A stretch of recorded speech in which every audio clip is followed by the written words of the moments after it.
Emily Ann Manning, AIC Structural Steel Specialist for the San Francisco Bay Area.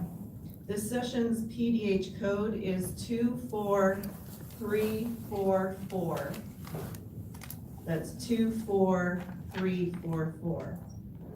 If you're not already familiar with how to register those PDH codes, please let me know and I'll give you a hand with that. I'm sure you've already gone through the routine of how to do those probably numerous times since yesterday and this morning. If you have not already silenced your phones, if you could please do so that at this time. So what is detailing today? What software is needed? What does the fabricator-detailer relationship look like today?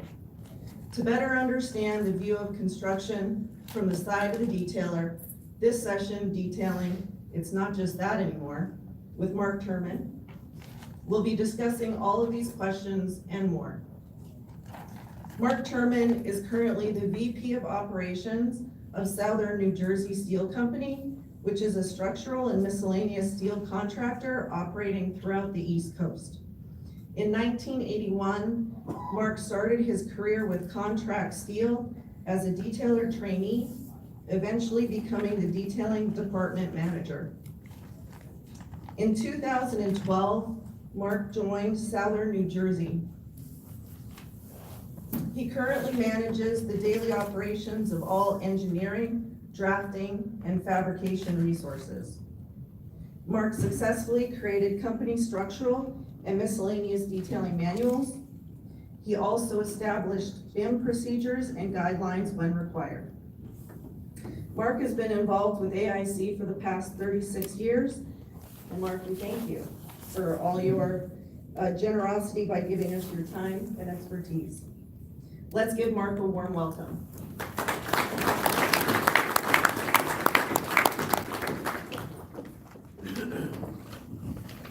Thank you.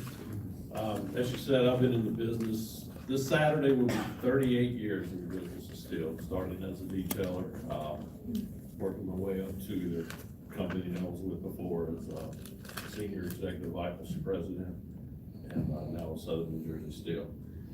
Today, what we're going to talk about is detailing. I think a lot of that I'm going to say you guys know and you guys do.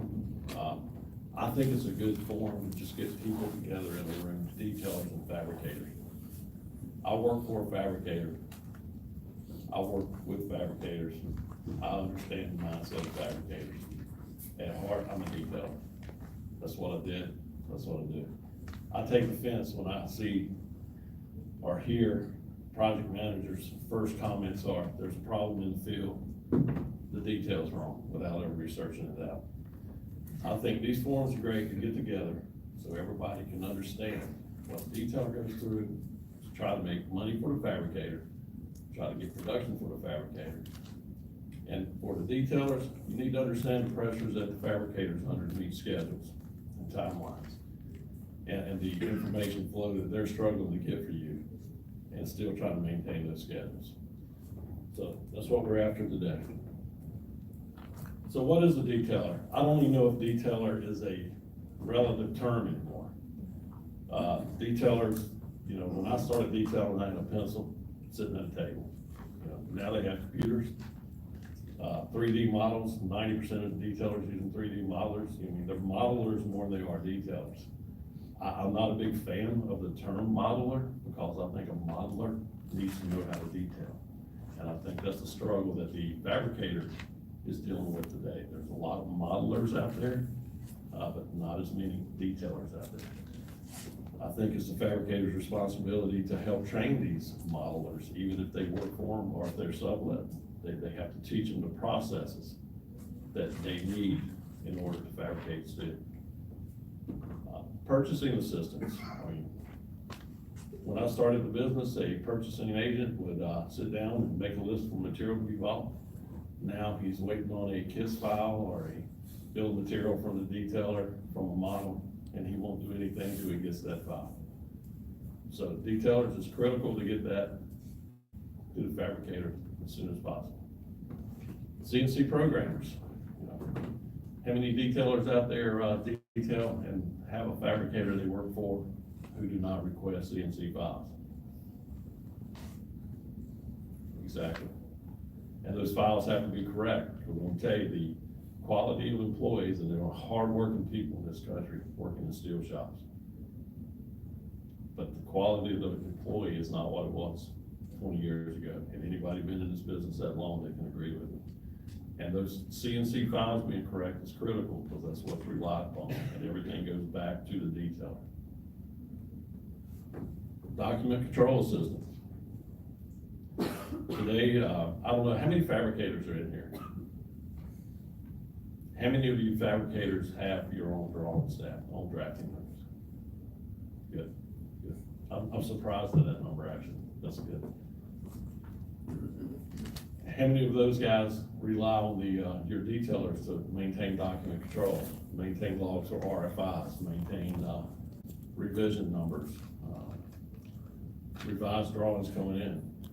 That's part of the detailer's job that has changed over the last years. Project coordinators. Detailers, more and more responsibilities being put on the detailer today than it ever has been. General contractors don't coordinate between trades the way they once did. Now they're relying on the steel detailer to coordinate with mechanical, with electrical, with every trade that's in the building. A lot of this is done through BIM, I know, but there's still, especially on the smaller projects, a majority is done looking at drawings, a detailer reading the mechanical drawing and coordinating the work that way. Change order facilitator. I think this is one of the biggest areas that detailers lay down. I think the detailer is the most important step in, for change orders for a fabricator. The detailer knows more about the drawings, more about the job than anybody. Regardless of what a project manager thinks, the detailer knows more about it than anybody. And when he sees a change, I don't think it's his responsibility to decide if it should cost money or not. It's the responsibility of the project manager, the fabricator, to make that decision. Anytime a detailer sees a change, he needs to forward that change on to the fabricator. Mind reader. I think detailers are mind readers anymore. The quality of drawings we get are not good. They're just, not knocking engineers and architects, but I often wonder on projects if they've ever met, ever talked, ever seen each other, even know if the building's shaped the same way. It's crazy what the detailers have to work with, to work for them. A lot of these things we're gonna step on a few times. The importance of detailing to a fabricator. The detailer, in my opinion, and again, I have a detailed background, is the bloodline for the fabricator. Without drawings, you don't produce steel. Without producing steel, you don't produce invoices. Without producing invoices, we're all sitting at home today, not in St. Louis having a good time.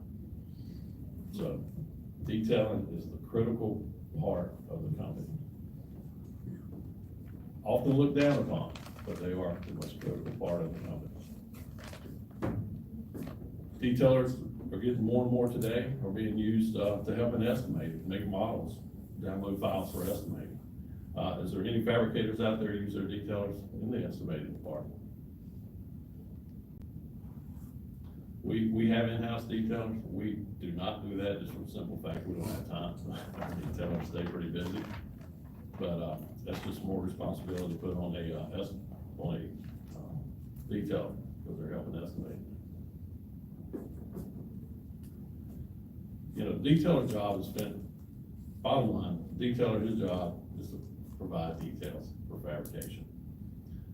Details are a lot different than they were years ago. Details years ago was, again, a guy with a piece of paper and a pencil, drawing pictures, giving it to a guy in the shop. He didn't have to worry about CNC files being correct. He didn't have to worry about downloads into production control to be correct. He still has to generate those drawings. He has to generate a 3D model. He has to sit through a BIM meeting. But bottom line, his job is to get details and get them correct. One of the issues I have with detailers today on the fabricator side, why I say it's important to be a detailer, not a modeler. And I'm not up here to pick on anybody or any trade, but a detailer needs to know how a fabricator works. A detailer needs to know how to detail, so they're not sending questions in asking RFIs about dimensions are a 16th and an 8th different because it won't model. And I'm sure a lot of you have seen that. A detailer needs to be able to read a set of drawings, know how critical that dimension is, and make a decision and go. Fabricators do not have time to sit and answer questions that should never be asked. Now, with that said, I understand detailers want it to be right, and they don't want to be responsible for anything. But if you're not going to take some responsibility for what you do, in anything you do, you don't need to do it, in my opinion.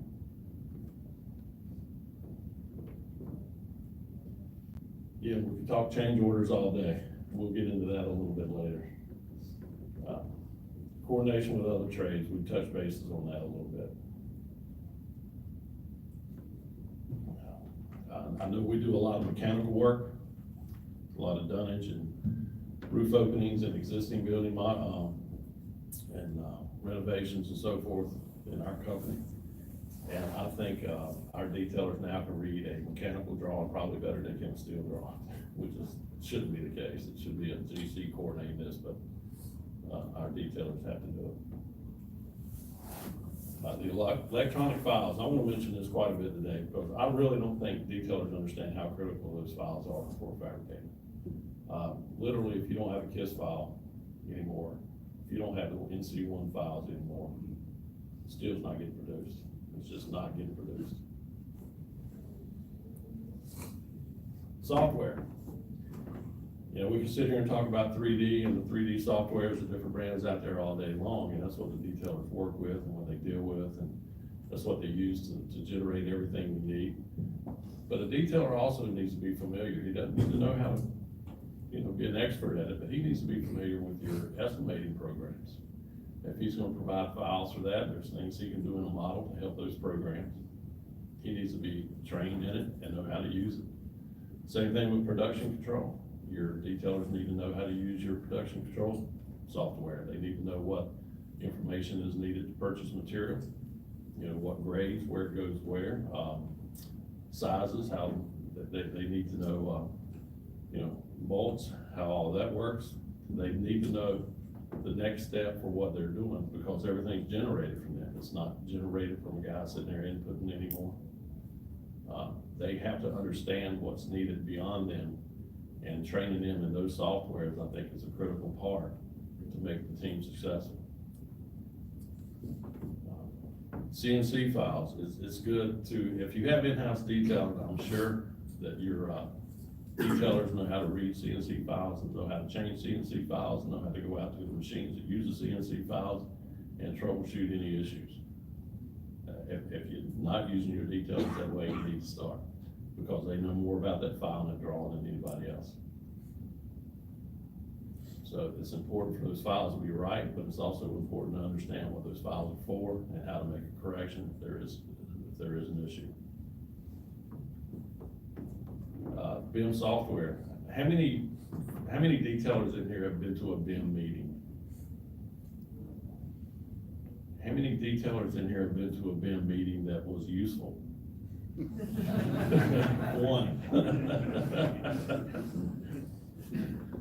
We had a project about 1,500 tons a few years ago that required a BIM meeting every Tuesday. Every trade was there, every Tuesday. I sat in a meeting every Tuesday. I did it long distance, over the phone, webbed in. That was the biggest waste of 2 hours of my week, every week. I would literally put them on mute, answer emails and do everything, but listen to what they're saying. Because you sit in a room and you hear a contractor saying, yes, there's a problem, but I'm not gonna be responsible for the answer, we'll get back to you. It became a modified RFI process that didn't work. But the detailer seems to be the person who facilitates all the questions. They seem to be the person to have the most knowledge about the job. When I sit in these meetings, and I had detailers sitting in with me, the detailer knew more about what was going on and how to correct problems than anybody else in the room. Now, it's not his responsibility to do the corrections. It's not his responsibility to really make suggestions, though it is a good thing to do to benefit your company. But we'll talk about that later as well.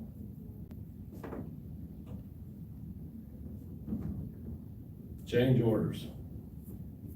This is our, company, on time, never late, made right, or something like that. This is an example of what we do. This is a form, and this is where I think a lot of fabricators lose the opportunity to pick up a few dollars. And that's with approval changes. Your estimators don't go back through approval drawings, your project managers look back through approval drawings, but the detailer has to go back through those drawings and he knows what changes are. We have our detailers go through the approval drawings. They give us a, list of any material change, but they also give us an estimate of hours to make detailing corrections based upon changes made during the approval process. And be careful not to try to charge for mistakes you've made that they've caused. But there's a lot of projects today that the design team, I think, designs during the approval process. And I don't think the fabricator is doing a really good job, and at least I think we could do a better job of recovering some of that money and some of that cost.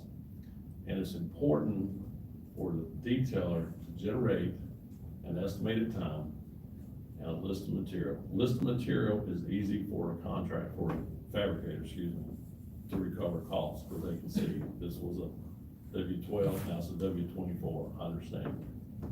Detailing time is a hard battle for a fabricator to get paid for. I don't know if anybody else is successful with it. The GCs, engineers, architects doesn't understand what you do.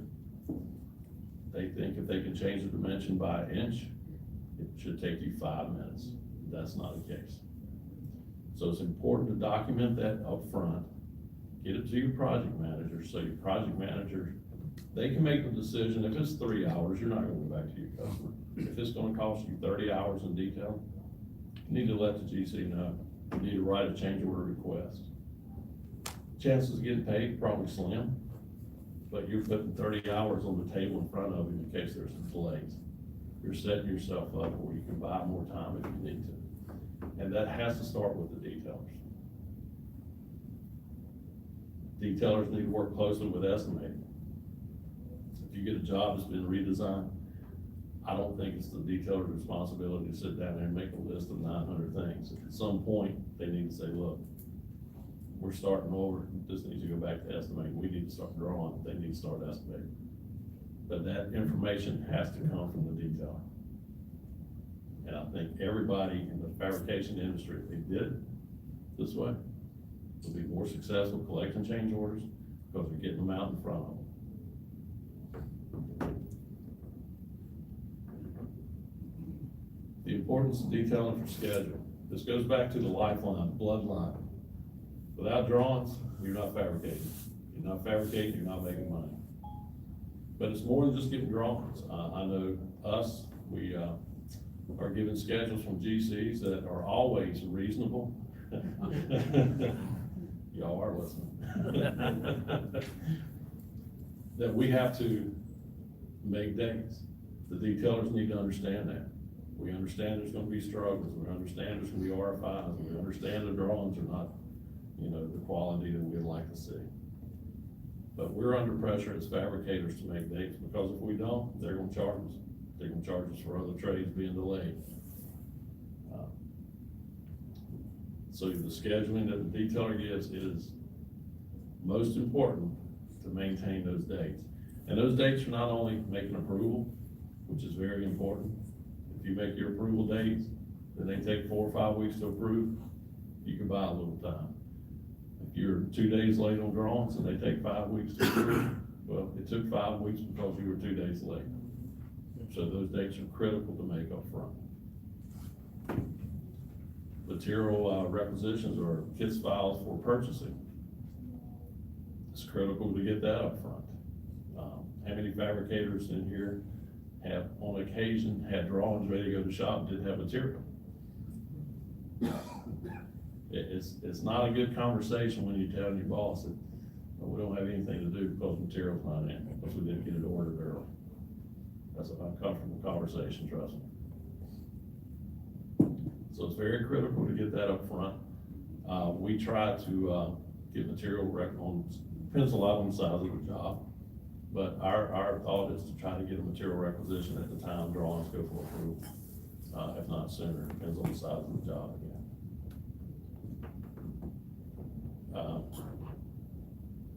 Detailers, I tell you what, again, I'm a detailer at heart, but I wouldn't be a detailer today. I couldn't be a detailer today. I don't have the patience, I don't have brains, I'm not smart enough to be a detailer today, to be honest with you. You have to interpret drawings. I have been to meetings, I'm sure some of you guys have before, where I've literally had engineers and architects look at me and say, that's wrong because that's not what I intended. Okay? I can't read intent, but they're expecting us to. And this goes back to why you need quality detailers, not modelers. You need to look more than just a structural drawing. You need to look at the architectural drawings, you need to look at the mechanical drawings, you need to look at the site drawings, you need to look at the electrical drawings, because they're showing some roof openings in there. So you have to coordinate and interpret every drawing on the set of documents you get. And that needs to be kept in mind when the job is given to you, when you're making schedule. Just don't jump in there and start drawing, because that's where you get in trouble. Again, I want to mention change order about every 5 times, because there's too much money lost in this industry, because the fabricators are not doing a good job tracking cost. A lot of them are not. A lot of them are not. Does anybody in here think their company is recovering all their costs for changes? That's why I won't stand here and keep saying change orders. Because and it's simple to do if we just take time to do it. What is not the responsibility of a detailer? Detailer, he may be an engineer licensed, but he's not an engineer record. It's not the detailer's responsibility to design moment connections. It's not the detailer's responsibility